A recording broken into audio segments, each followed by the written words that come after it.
بسم الله الرحمن الرحيم. الحمد لله رب العالمين وبه نستعين، والصلاة والسلام على سيد المرسلين محمد وعلى آله وصحبه أجمعين.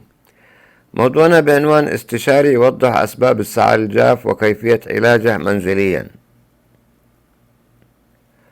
أوضح استشاري أمراض القلب وقسطرة الشرايين الدكتور خالد النمر أن من أسباب السعال الجاف وجود التهاب في الحلق أو الصدر واستنشاق مادة مثيرة للسعال مثل الغبار أو الدخان. وأشار النمر إلى أن من الأسباب أيضا الإصابة ببعض الأمراض كالربو والانسداد المزمن للشعب الهوائية وارتجاع المريء وأمراض القلب في حالات نادرة.